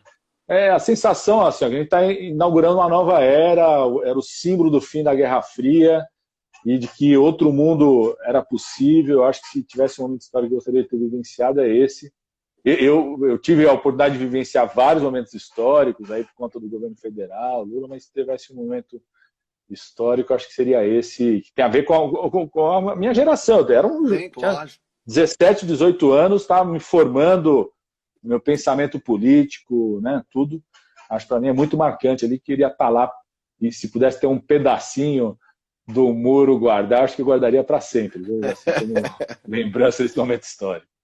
Você, se pudesse ser uma pessoa por um dia hoje, que estivesse viva, que pessoa você seria por um dia? Uma pessoa que está viva? Eu sou corintiano, então eu seria o Cássio, tá certo? Para fazer aquela puta defesa do... Não, tem que ser... Aquela defesa contra o Diego, contra o Vasco! Aquela defesa... Aquela defesa contra o Diego. Puta, aquela fez o Cássio ali. Ali fez o Cássio. Ali, ó. Queria ter sido, ó. Hoje, dia 8 de junho de 2020, por 24 horas. Não para viver um momento, para viver, para saber como é que essa pessoa. Para viver como vive essa pessoa hoje, para entrar na cabeça dessa pessoa por um dia. Caramba. Difícil. Não, passa. Pode passar, não pode passar. Poder não pode, não. Mas pode ser coisa boa. Pode ser. Não, eu sei. Pode ser o Dalai Lama, não precisa ser só. O mundo vai. Eu queria ser a Tereza Cristina. Pode ser uma mulher, né? E essas lives que ela tá fazendo é demais, cara. Assim, é uma coisa assim de arrepiar mesmo. Que a Tereza Cristina é cantora, né? Vou explicar assim, que tá demais, assim, acho que tá emocionante e junta tanta gente, eu acho que tem sido uma energia enorme, assim, para boa, ela é todo mundo. Então poder... Porque eu tenho um lance desse, assim, Fábio, a gente precisa criar também o que tem de prazer nesse negócio do distanciamento, né? na saúde, toda vez que você tenta reforçar um certo hábito saudável, se você não desperta prazer por aquilo, desejo por aquilo, é muito difícil você consolidar. Então, quando começou a surgir essas lives que você faz, que os artistas fazem, os cantores fazem, eu falei, pô, isso aqui vai segurar por um tempo esse distanciamento social. Então, eu queria poder ser ela. Outro dia eu vi ela chorando numa live, eu acho que seria demais. Muito bom. E aí o mundo vai acabar, você pode escolher como você quer que o mundo acabe. No imenso carnaval, cara. Tem que ser a carnavalização do fim do mundo. Acho que é uma grande festa onde o carnaval tanto recupera, onde você pudesse recuperar várias identidades, mas cada um ser o que quer, né? E se mostra como uma quer, ousa liberdade ser o que total. for. Liberdade, acho que teria que ser uma grande festa da gente celebrar o que, infelizmente, chorar por aquilo de errado que nós fizemos no mundo, mas celebrar o que de bom que a gente fez nesse mundo. Boa. E o que você quer escrito na sua lápide? Posso voltar? Até breve. Até breve. Eu quero ser cremado. Eu quero ser cremado, velho. Então, eu quero ser cremado. Não vai ter lápide, vai ter as cinzas que joguem uma parte no Rio Tapajós, que é um rio na Amazônia onde eu trabalhei por muito tempo. Uma parte aqui no Minhocão, em São Paulo, no meio da avenida aqui em São Paulo, na praça aqui do lado da Praça da República, numa árvorezinha ali. Mas se é para ter lápide, até breve. Até breve. Padilha, obrigado. Porque viver é bom demais. Até breve. É bom demais. Obrigado pelo teu tempo, obrigado mais uma vez aqui por estar participando. Eu que agradeço, viu, Fábio? Adorei aí e parabéns pelo seu trabalho, como sempre. Tá? Obrigado. Vamos tirar foto, você não queria uma foto? É? É metade da minha cara com metade da sua. Não, você tem que subir a sua cara aí, ó. Tem que. Bota que eu vou mais pra longe. Isso, fica aí, deixa que eu chego em você aí. Fica aí.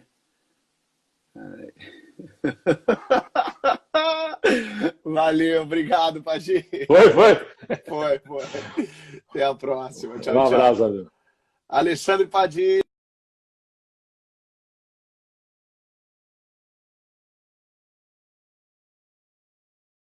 Ih, menininha, botar.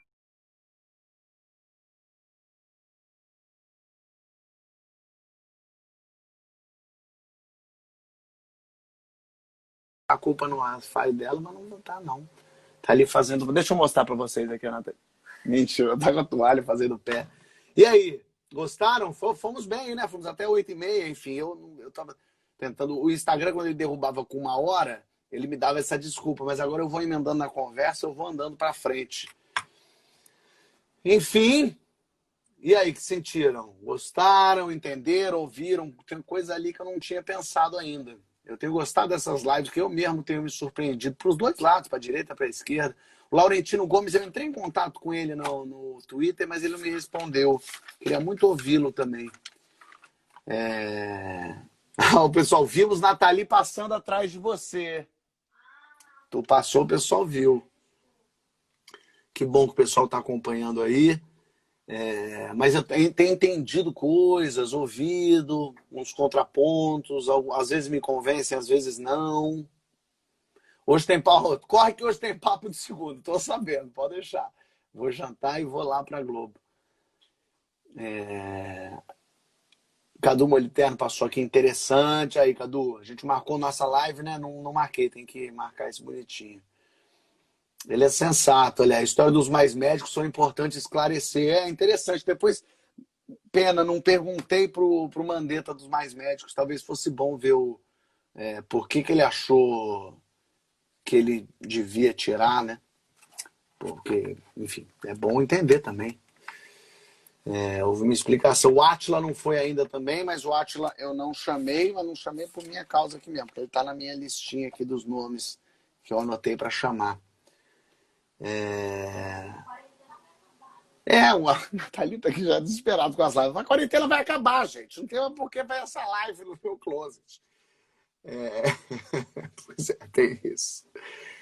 Enfim, amanhã temos, então, o que temos amanhã? Amanhã Letícia Colim. e uma live com a ONU para falar sobre violência doméstica. Na quarta-feira temos Boulos, na quinta-feira Jandira, na sexta Lulu Santos e Projota. A live com o Quiz Saber. Pessoal do Quiz Saber, a gente vai jogar jogos aqui. Vamos fazer o Dia dos Namorados de casal. Eu e Nathalie aqui. Já jogaram Quiz Saber? Segue aí, Quiz Saber. É divertido. Na sexta-feira a gente vai jogar, vocês vão ver. Eu vou deixar bonitinho aqui o quiz com 2Z, Saber. Maria Bop. Vamos anotar Maria Bop aqui também, blogueirinha do fim do mundo. Pra ter aqui, ó. Bop. Maria Bop. Deixa eu anotar na minha listinha aqui, bonitinha. Olha, a ideia... Mas o Cadu falou bem, amor. Ela falou, a impressão minha é que não tem dia pra acabar essa quarentena, não. Temos que jantar, acabou a live, tá bom. Um beijo pra vocês, que bom que vocês estão gostando, que bom que tá dando certo. Obrigado, Bento, Janaína. Vamos na Cortella, vou nele também. De Jamila, já convidei, falta eu passar a data da Jamila. Acho que já passamos a data da Jamila. Acho que já passamos, não? Acho que já. Jamila tá confirmada já. Beijo pra vocês, fica bem. Valeu. Obrigado, Alexandre. Alexandre Padilha.